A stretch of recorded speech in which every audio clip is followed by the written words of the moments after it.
नमस्कार, आप देख रहे हैं हर खबर में हूं आपके साथ अमित शर्मा। वक्त है अपना उत्तर प्रदेश का। आचार्य महामंडलेश्वर स्वामी कैलाशानंद गिरी जी महाराज से स्वामी योगी आदित्यनाथ ने, आपको बता दें कि सीएम योगी आदित्यनाथ ने उन्होंने शिष्टाचार मुलाकात की है उनसे, जिसकी जानकारी खुद सीएम योगी ने ट्वीट करके दी। सीएम योगी ने ट्वीट कर लिखा है, आज लखनऊ स्थित सरकारी आवास पर श्री निरंजन पीठाधीश्वर श्री श्री 1008 आचार्य महामंडलेश्वर स्वामी कैलाशानंद गिरी जी महाराज से शिष्टाचार भेंट हुई।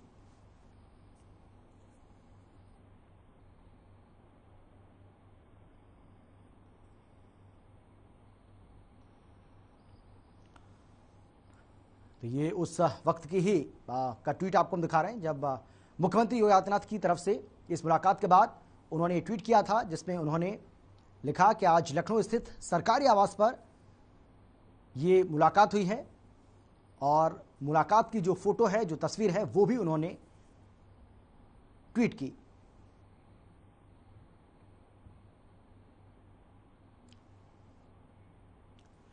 लखनऊ में पुलिस को बड़ी सफलता मिली। डीसीपी मध्य पर्णा रजत कौशिक के नेतृत्व में चलाए गए अभियान में पुलिस के 50 मोबाइल बरामद किए गए और जिन लोगों के मोबाइल खोए गए थे उनके मोबाइल उन्हें सौंपे गए। इस दौरान एसीपी अखिलेश सिंह ने बताया कि जिन लोगों के फोन गुमशुदा हो गए थे, मध्य जोन की सर्विलांस टीम की ओर से करीब 51 फोन बरामद हुए। अलग अलग जगहों पर थानों में गुमशुदगी के मामले दर्ज थे। इन सब मोबाइल की कीमत करीब 14 लाख रुपए बताई जा रही है और इन सभी मोबाइल को सौंप दिया गया है।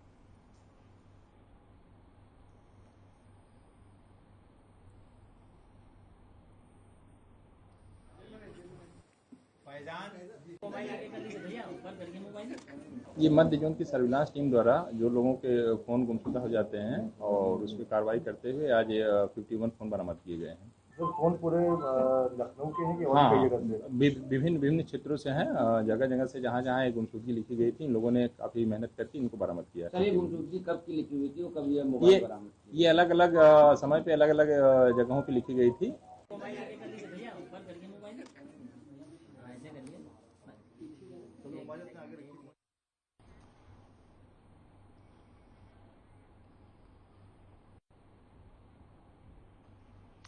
पडरौना के उदित नारायण स्नातकोत्तर महाविद्यालय में टैबलेट स्मार्टफोन वितरण का आयोजन किया गया। इस दौरान पूर्व केंद्रीय गृह राज्य मंत्री कुंवर आरपीएन सिंह और इसके साथ ही सदर विधायक मनीष जायसवाल मौजूद रहे। कार्यक्रम का संचालन प्राचार्य ममता मणि त्रिपाठी ने किया। इस मौके पर कॉलेज के प्रबंधक और पूर्व केंद्रीय गृह राज्य मंत्री कुंवर आरपीएन सिंह ने कहा कि देश के प्रधानमंत्री नरेंद्र मोदी और प्रदेश के मुख्यमंत्री योगी आदित्यनाथ ने देश में समानता लाने का काम किया है, जो धरातल पर दिख रहा है। आज गांव-गांव में बिजली, पानी, गैस, शौचालय समान स्तर पर हर वंचित लोगों को मिल पा रहा है। हर गरीब से गरीब आदमी के पास स्मार्टफोन है ताकि वो शिक्षा के समान अवसर से लाभान्वित हो सकें, जिससे सही लक्ष्य साधने में कारगर सिद्ध होंगे। वहीं आपको बता दें कि विधायक मनीष जायसवाल ने कहा कि आज के दौर में युवाओं को स्मार्टफोन की जरूरत देश के प्रधानमंत्री और प्रदेश के मुख्यमंत्री की ये अनूठी और सार्थक पहल है। इसके जरिए शिक्षा व्यवस्था में गुणात्मक सुधार आएगा और विद्यार्थियों के अध्ययन में सुगमता होगी। रहती हैं उनको भी, कई लोग बच्चे यहाँ होंगे जिनके माता पिता के पास पैसे होंगे, जो स्मार्टफोन उनके पास पहले ही से होगा, परंतु मैं चाहूंगा आप अपने माता जी को भी इससे जोड़िए कि उनको भी तमाम चीजें देखने को मिली कि गांव में मोदी जी की सोच है सबके पास इक्वल चांस होना चाहिए, सबके पास फेयर चांस होना चाहिए, सबको कंपटीशन में इक्वल मौका मिलना चाहिए। तभी हमारा प्रजातंत्र का मतलब सबको एक आंख से देखना, सबको वही मौका होना चाहिए, वो बड़ा हो या छोटा हो। इसलिए ये कार्यक्रम केंद्रीय अंतरस्थलीय मत्स्यिक अनुसंधान संस्थान सिफरी की ओर से अयोध्या की गुप्तार घाट पर सरयू नदी में 2 लाख मछली के बीज डाले गए, जिसमें रोहू, कतला, कलबासु और मृगाल मत्स्य प्रजातियों के फिगर लिंग अंगुलिका आकार के मत्स्य बीज शामिल है। इस दौरान अयोध्या विधायक वेद प्रकाश गुप्ता, डीएम नीतीश कुमार और सिफरी के अधिकारी मौजूद रहे। डीएम नीतीश कुमार ने बताया कि मछुआरों की ये आय बढ़ाने के लिए प्रयास किए जा रहे हैं। दरअसल सिफरी बैरकपुर कोलकाता में पहली बार राष्ट्रीय रैंचिंग कार्यक्रम 2022 बड़े ही धूमधाम से मना रहा है। उसी कड़ी में गुप्तार घाट स्थित सरयू नदी में आज 2 लाख मछली डाली गई।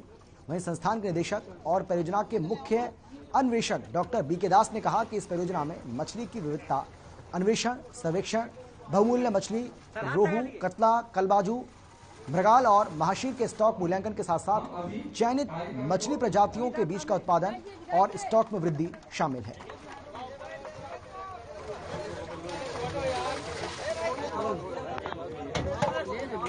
स्वच्छ करने की योजना है और इसके पारिस्थितिकी तंत्र को मजबूत करने की आवश्यकता है। आप देखते हैं जब इस संसाधन का सदुपयोग बहुत जरूरी है और अति दोहन से समस्या होती है। इसीलिए एक तो जागरूकता कार्यक्रम है, मछुआरों की जागरूकता कार्यक्रम है, किस प्रकार मत्स्यन करना है और कैसे हम रैंचिंग के द्वारा एक जो इसी के यहाँ के स्पीसीज है, जो यहाँ नदी के इंडिजिनियस स्पीसीज हैं, जो सरयू नदी के, गंगा नदी के, इसी इंडिजिनियस स्पीसीज को लेकर हैचिंग के द्वारा इसका बहुगुणित करके इसको फिर नदियों में छोड़ा जा रहा है। भारत सरकार का नमामि गंगा प्रोग्राम में ICR central inland fishery research institute Barrackpore और सेंट्रल इलाहाबाद में मिलकर यहाँ नमामि गंगा का प्रोग्राम के तरफ हम इस साल जो 17 तारीख से अभी जैसे शुरू हुआ थे सूरज नदी, उससे पहले बाराकपुर में गांधी घाट में शुरू हुआ था। हम इस महीने के अंदर 20 लाख मछली गंगा नदी और सागर नदी में छोड़ रहे हैं। इसके तरफ आज 2 लाख मछली यहाँ छोड़ रहे हैं। हम चाहते हैं मछली का प्रबंध जितना ज्यादा होगा, मछुआरों का रोजी रोटी मिलेगा और इकोनॉमिक ब्रिज जैसे होगा, जिसके कारण गंगा का जो निर्मल धारा, जो मछली का शक्ति है, एक्वालाइफ का शक्ति है, क्लीनिंग पावर, वो क्लीन करेगा। ये मछली गंगा नदी को साफ भी रखेगा और मछुआरे का। खबर कुशीनगर से है, जहां ग्रामीणों ने सरकारी कोटे की दुकान के चयन में देरी होने पर ब्लॉक कार्यालय के सामने जोरदार प्रदर्शन किया। वहीं गांव के पूर्व प्रधान पप्पू चौहान अगुवाई में जुटे ग्रामीणों ने वीडियो पर आरोप लगाया कि कोटे की दुकान पिछले 6 महीने से लंबित है। कई बार निवेदन के बाद भी ग्रामीण हितों की अनदेखी की जा रही है। कभी पंचायत भवन तो कभी प्राथमिक विद्यालय परिसर में चयन को लेकर बैठक हुई, लेकिन वर्तमान प्रधान के प्रभाव में आकर ब्लॉक के अधिकारी चुनाव डाल दे रहे हैं। वीडियो का तानाशाही नहीं। 5 तारीख को डेट फिक्स हुआ, वो भी निरस्त हुआ। किस चीज का? कोटे को चयन को लेकर, चुनाव को लेकर के, और वहां से निरस्त करवा करके यही अधिकारी लोग 17 तारीख को डेट फिक्स थी। डेट फिक्स करने के बाद जब हम लोग तीनों प्रत्याशी को डुबकी लगवाए प्रधान जी ने, और जब प्रधान जी डुबकी लगवाए तो उसमें ये नहीं कहा गया कि आधार कार्ड लेकर, लेकिन तो फिर भी 3 प्रत्याशी हमारे लोग हैं, तीनों प्रत्याशी के जितने भी लोग थे सभी लोग आधार कार्ड लेकर गए। तो हम हजारों की संख्या में थे, हजारों की संख्या में, जिसमें वीडियो बना हुआ, हजारों की संख्या में रहते हुए भी प्रधान वहां का हासिम अली, उन्होंने अराजकता फैलवा करके इसका निरस्तान। चारबाग को जाम से मुक्ति दिलाने के लिए कई दिनों की कवायद लगभग फेल हो गई है। हर खबर ने शाम को मौके का मुआयना भी किया तो दुकानों से लेकर ऑटो, टेम्पो सब बेतरतीब खड़े दिखाई दिए।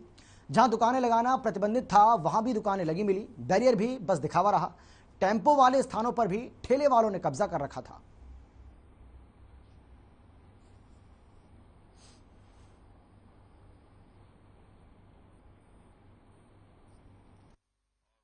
नमस्कार, मैं इस समय मौजूद हूँ लखनऊ के चारबाग रेलवे स्टेशन पे, जो कि लखनऊ में आने वाले सभी लोगों का एक मुख्य द्वार है। अभी कुछ समय पहले एक आदेश उन्होंने पारित किया जिसमें उन्होंने बताया कि लखनऊ से ई रिक्शे का क्षेत्र बनाया जाएगा और क्षेत्र के हिसाब से ई रिक्शे चलेंगे, जिससे शहर में ट्रैफिक का बदहाली किसी तरीके से समाप्त हो। आप देख सकते हैं कि उन आदेशों का कितना पालन हो रहा है। अब अगर हम बात करें तो इसका मुख्य जिम्मेदार कौन है, जिम्मेदारी की अगर हम बात करें तो आला अधिकारी जब यहाँ पहुँचते हैं, खुद डीसीपी तो खुद डीएम साहब आए, महापौर आई और बड़े बड़े अधिकारी, नगर निगम के अधिकारी आए, और उनके आते ही यहाँ की सारी स्थिति ऐसी हो जाती है कि मानो यहाँ पर कभी भी जाम नहीं लगता है। लेकिन क्या हर समय अधिकारी मौके पर पहुंच के मुआयना कर पाएंगे? ये मुमकिन नहीं होता है, क्योंकि क्षेत्र बहुत बड़ा होता है। यहाँ से कुछ दूरी पे हुसैनगंज का एरिया लगता है, थाना हुसैनगंज, और इसी की तरफ अगर हम घूम जाए तो ये क्षेत्र लगता है नाके का। ये नाके का क्षेत्र है हमारी तरफ।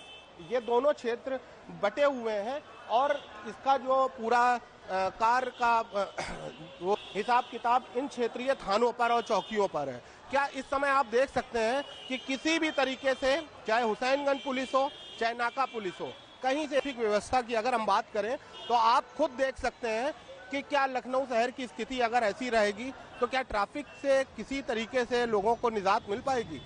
मुमकिन नहीं है, क्योंकि जब तक अधिकारी जब पहुंचते हैं तो स्थिति एकदम सही हो जाती है, लेकिन अधिकारियों को जब जानकारी नहीं रहती है तो क्षेत्र की देखरेख नहीं करनी चाहिए, या नगर निगम के और लोग हैं जिनके ऊपर ये जिम्मा है, क्या उनको देखरेख क्षेत्र की नहीं करनी चाहिए? अब आप नीचे देख सकते हैं ई रिक्शे कि यहाँ पे यहाँ चलेंगे और रोडों पर नहीं रहेंगे। आप खुद देख सकते हैं चौकी बगल में है और यहाँ का अतिक्रमण आप देखिए। उसी तरह यहाँ बगल का हुसैनगंज थाना है, हुसैनगंज की एक पुलिस यहाँ पर नहीं है। इसी तरह हम आगे बढ़ेंगे, आगे बढ़ते हुए आपको यहाँ की हम स्थिति और कायदे से दिखाते हैं कि ये रास्ता सीधे यहाँ से कैसरबाग को गया हुआ है जो मेरे सामने है, और इसके पीछे यहाँ का जो अतिक्रमण, हम इधर कैमरामैन से कहेंगे दिखाने के लिए। आप यहाँ की स्थिति देख सकते हैं, क्या स्थिति है। अब इसको देखने वाला, आप ये भी देख सकते हैं कि ये देखिए, ये लाइन यहाँ से दिख रही है। आला अधिकारियों द्वारा, नगर निगम के और पुलिस प्रशासन द्वारा जो यहाँ पर किया गया है, वो ये आदेश दिया गया है कि इस पटरी के तहत गाड़ियाँ खड़ी होंगी, जिसमें आप देख सकते हैं कि नीली टैक्सियाँ इस पटरी के तहत खड़ी हुई हैं और ये बसें भी इधर खड़ी हुई हैं। लेकिन उस तरफ आप रोड पे किस तरह ये हाल है यहाँ का आप खुद देख सकते हैं। यहाँ पे ई रिक्शों का हालत देख सकते हैं, किस तरीके से लोगों ने पूरी रोड को बंद कर रखा है। तो क्या लगता है कि ऐसी स्थिति में शहर की जो इस तरह की ट्रैफिक व्यवस्था है क्या सुधर पाएगी? सिर्फ अधिकारियों के आ जाने से, मौके का निरीक्षण कर लेने से उस समय सन्नाटा हो जाना, उसके बाद की स्थिति आम जनता को झेलनी पड़ती है। क्या इसमें इसका खुद जिम्मेदार कौन है? ये खुद आला अधिकारी इसका निर्णय करेंगे। कैमरामैन साकेत के साथ आनंद सिंह, हर खबर, लखनऊ। लखनऊ के मुख्य एरिया चारबाग रेलवे स्टेशन के करीब, जहां पर लगभग अतिक्रमण सदैव भरा रहता है, लेकिन उसके बावजूद शासन प्रशासन पूरी तरह से सख्त नजर आता है और मौके पर पहुंचकर वहां का भ्रमण करता है कि किसी भी तरीके से अतिक्रमण वहां बंद हो। इस समय खुद अतिक्रमण को हटाने के लिए एडीसीपी, सीओ साहब और नगर निगम के आला अधिकारी यहाँ पहुंचे हुए हैं। सर, ये जो आज यहाँ पर अतिक्रमण को लेकर पूरा गश्त किया गया है आला अधिकारियों के तौर पर, तो आप इस तरीके को देखते हैं कि ये चारबाग का अतिक्रमण कब तक दूर है? जैसा कि आप देख रहे हैं, लगातार हम लोगों के द्वारा पहले जो लोग सड़क पर अतिक्रमण किए हैं, यातायात बाधित हो रहा था, उनको पहले चेतावनी दी गई, उनको नोटिस दिया गया और उनके जो प्रमुख लोग हैं उनसे भी वार्ता करके एक सुगम यातायात बनाने का प्रयास किया जा रहा है। उसी क्रम में आज नगर निगम के अधिकारी और स्थानीय पुलिस, ट्रैफिक के लोग, सब लोग मिल करके ये संयुक्त प्रयास हम लोगों का जारी है और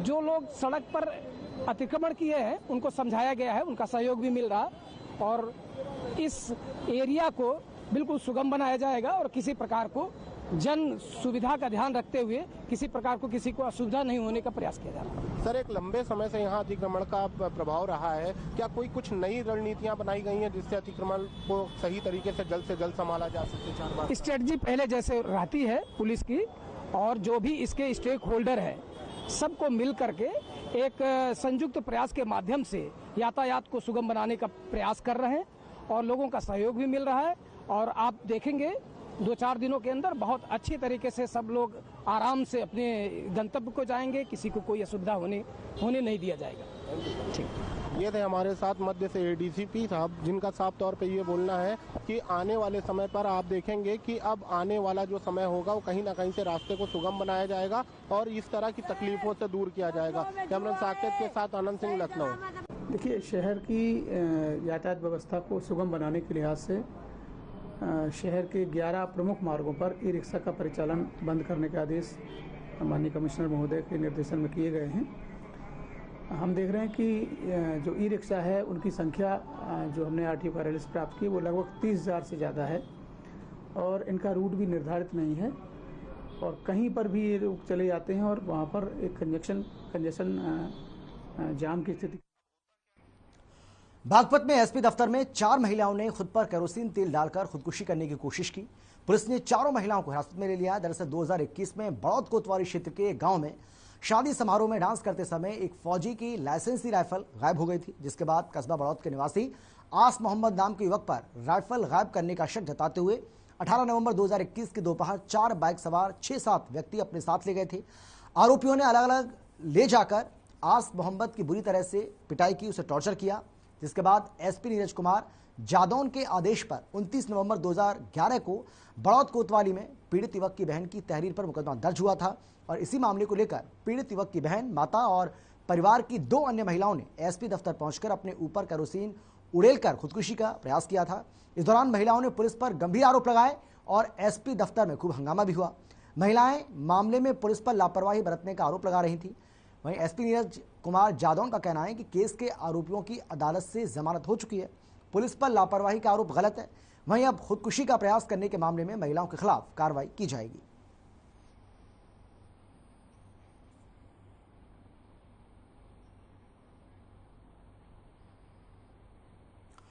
जौनपुर जिले के मुख्य विकास अधिकारी अनुपम शुक्ल और जिला बेसिक शिक्षा अधिकारी डॉक्टर गोरखनाथ पटेल ने मंगलवार को प्राथमिक विद्यालय ताहिरपुर में बन रहे डिस्कवरी लैब का निरीक्षण किया। इस दौरान मुख्य विकास अधिकारी ने कहा कि यह लैब जनपद में स्थापित होने वाला पहला लैब है। उन्होंने कहा कि कम से कम लागत में बच्चों के लिए smart TV, computer, telescope, 3D assistant सहित 3D असिस्ट के साथ ही 150 से अधिक उपकरण और मॉडल स्थापित किए जाएंगे। इस लैब से बच्चों में वैज्ञानिक दृष्टिकोण और जिज्ञासु प्रवृत्ति को विकसित करना है। बच्चे खुद टेलीस्कोप और दूसरे आधुनिक तकनीकों के माध्यम से खगोलीय घटनाओं और दैनिक जीवन में घटित होने वाले भौतिक, रसायन और जीवन विज्ञान इत्यादि से संबंधित परिघटनाओं को समझेंगे।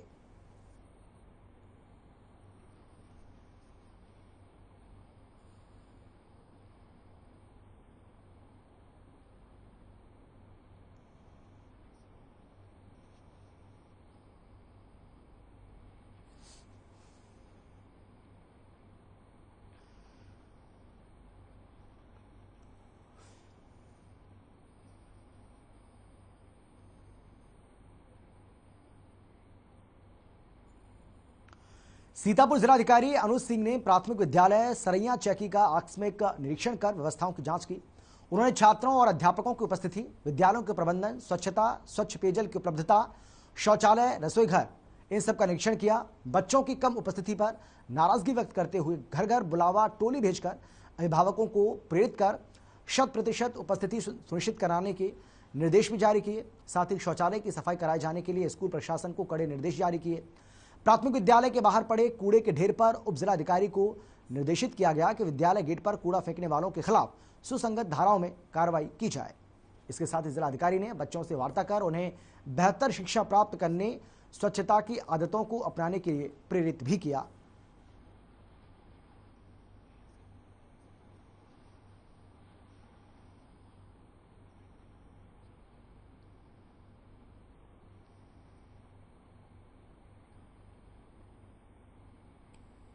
बस्ती जिले के हरैया विकासखंड में मंगलवार को 12 गैर मान्यता प्राप्त विद्यालय नोटिस देकर बंद कराए गए। इस दौरान खंड शिक्षा अधिकारी बड़को वर्मा ने प्रशासन की टीम की अगुवाई की और कहा कि शासन के निर्देश पर गैर मान्यता प्राप्त विद्यालय को नोटिस देकर बंद कराने का अभियान अप्रैल माह से ही जारी है। प्रथम सूची में चिन्हित 15 विद्यालयों को पहले ही बंद करा दिया गया। उन्होंने बताया कि पूरे विकासखंड में कुल 103 गैर मान्यता प्राप्त विद्यालय चिन्हित किए गए थे, जिनमें से ज्यादातर विद्यालय नोटिस जारी होने के बाद बंद हो गए। बाकी को बुधवार को नोटिस देकर बंद कराया जाएगा और विकास खंड के तहत किसी भी दशा में गैर मान्यता प्राप्त विद्यालय का संचालन नहीं होने दिया जाएगा।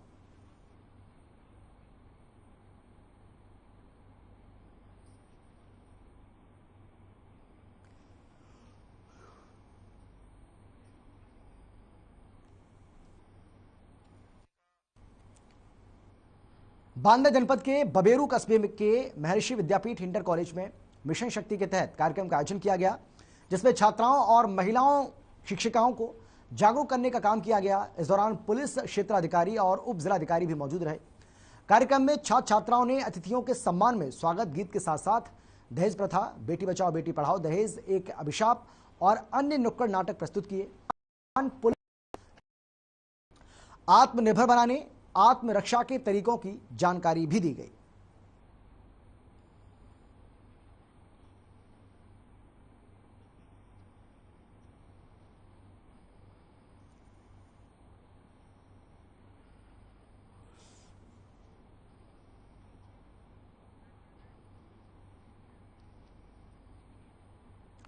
और अब खबर है मऊ से, जहां विश्व हाई ब्लड प्रेशर दिवस के मौके पर प्रकाश हॉस्पिटल और ट्रॉमा सेंटर में निःशुल्क कैंप का आयोजन किया गया। इस मौके पर हृदय रोग विशेषज्ञ डॉक्टर उदय प्रभाकर मिश्रा ने कैंप में आए हुए ब्लड प्रेशर के मरीजों को बताया कि आज भारत रक्तचाप और मधुमेह जैसी बीमारियों के मामले में विश्व की राजधानी बन चुका है। डॉक्टर मिश्रा ने कहा कि आजकल लोगों की जीवन शैली भागदौड़ भरी और तनावपूर्ण है। ऐसे में उच्च रक्तचाप की समस्या बढ़ जाती है और समय से उच्च रक्तचाप का इलाज नहीं होने पर गंभीर बीमारी भी हो सकती है।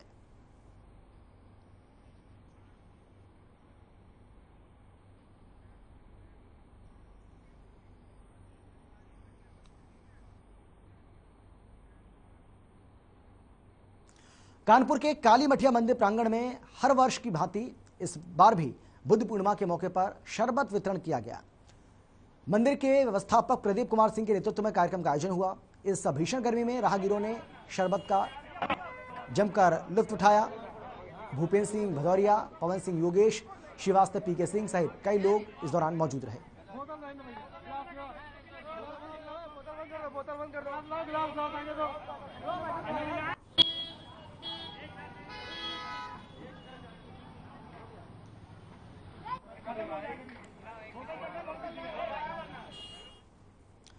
रायबरेली जिलाधिकारी माला श्रीवास्तव की अध्यक्षता में बचत भवन सभागार में स्वास्थ्य विभाग और इंडियन मेडिकल एसोसिएशन की संयुक्त बैठक हुई।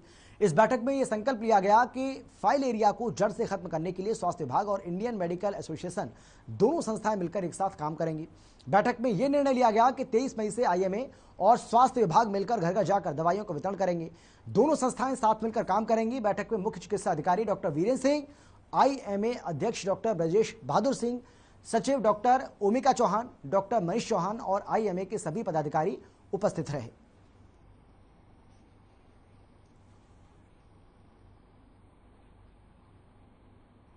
लखनऊ के चारबाग रेलवे स्टेशन पर जाम की स्थिति सालों से बनी रहती है।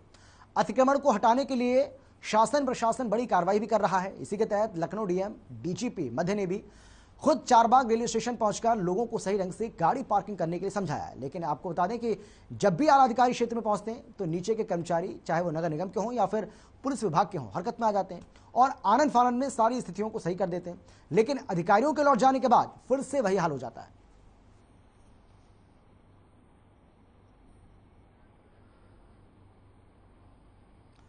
और चलिए बात करते हैं कुशीनगर की, जहां तरैया सुजान थाना क्षेत्र के बाघाचोर गांव के पास गंडक नदी में नाव पर सवार होकर 5 लोग मछली पकड़ने गए थे।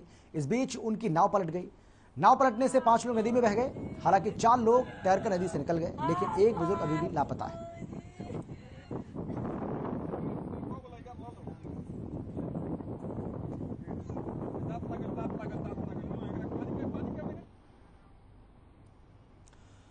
कुशीनगर की बात करते हैं, जहां भीषण गर्मी के बीच नगर पालिका पडरौना के अध्यक्ष विनय जायसवाल ने नई पहल की है और सड़क किनारे मोची का काम करने वाले वर्ग को छाता वितरण किया, जिससे उन्हें इस भीषण गर्मी से राहत मिल पाएगी। इस दौरान पडरौना नगर पालिका अध्यक्ष विनय जायसवाल ने कहा कि गर्मी में नगर की सड़कों के किनारे मोची का काम कर रहे लोगों को चिन्हित कराया, जो चिलचिलाती धूप में बैठकर अपनी रोजी कमाने का काम कर रहे हैं। ऐसे में 20 लोगों को धूप से बचने के लिए उन्हें छाता दिया, जिससे उनके सर पर धूप ना लगे।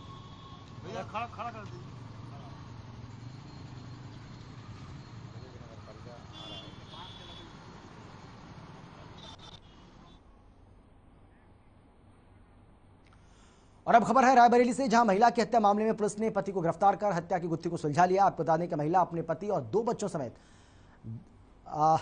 डम गोपना गंगा घाट बुद्ध पूर्णिमा के मौके पर स्नान करने गई थी। महिला के पति का कहना है कि रात में वो और उनकी पत्नी मीना शौच के लिए बाहर खेत में गए थे, जहां से मीना गायब हो गई। रात भर उसकी खोज करते रहे। सुबह करीब 500 मीटर की दूरी पर झाड़ी में उसका शव मिला। इस हत्याकांड की सूचना पाकर पुलिस टीम मौके पर पहुंची और फॉरेंसिक टीम के साथ ही पुलिस अधीक्षक श्लोक कुमार ने घटनास्थल का निरीक्षण किया। पुलिस ने प्रारंभिक जांच के दौरान महिला के पति चंद्रपाल को गिरफ्तार करके हत्याकांड का खुलासा करने का दावा किया।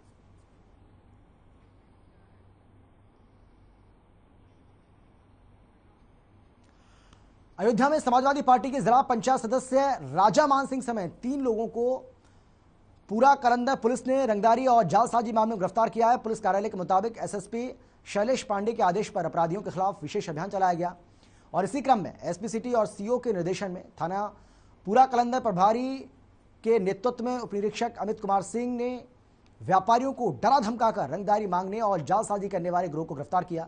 साथ ही उनकी स्कॉर्पियो भी बरामद कर कब्जे में ले ली है। गिरफ्तार आरोपियों का पहले से ही आपराधिक इतिहास रहा है।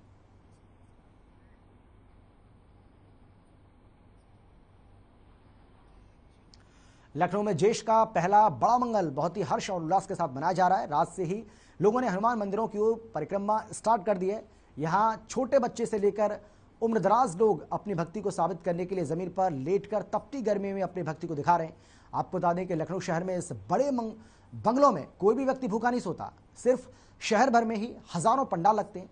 लोग अपनी श्रद्धा अनुसार भंडारा करवाते हैं। पिछले 35 सालों से निरंतर हमारा काम चल रहा है और ये हमारे बच्चे हैं, सब मोहल्ले के बच्चे हैं, सब परिवार के बच्चे हैं। ये हर साल लेके आते हैं, कुछ छोटे हैं कुछ बड़े हैं, ऐसे चलता है। महर्षि वाल्मीकि जन्मोत्सव केंद्रीय मेला कमेटी ने भगवान गौतम बुद्ध जी की 2566वीं जयंती मनाई। केंद्रीय मेला कमेटी वाल्मीकि वन मोती झील कानपुर नगर के तत्वाधान में विश्व को करुणा और मैत्री भाव का संदेश देने वाले महाकारुणिक तथागत भगवान गौतम बुद्ध जी की 2566वीं जयंती समारोह में विचार गोष्ठी और प्रसाद वितरण किया गया। इस मौके पर उपस्थित मेला कमेटी के संचालक श्री प्रकाश हजारिया ने कहा कि उत्तर प्रदेश की धरा को गौतम बुद्ध जैसे महान मानवतावादी और युग पुरुष को मैं बारंबार नमन करता हूं। इस अवसर पर श्री मुन्ना हजारिया ने बताया कि भगवान गौतम बुद्ध का कहना है कि सभी मानव एक समान हैं।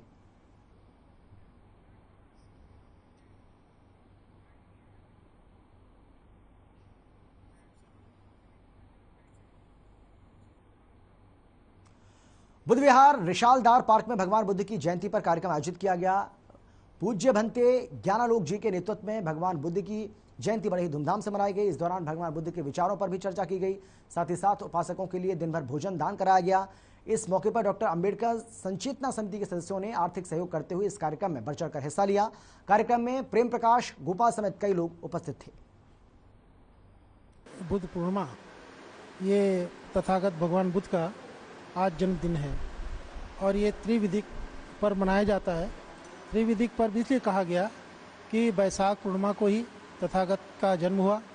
वैशाख पूर्णिमा के दिन उनको बुद्धत्व की प्राप्ति हुई, ज्ञान प्राप्त हुआ और वैशाख पूर्णिमा के दिन उनका महापरिनिर्वाण दिवस हुआ था।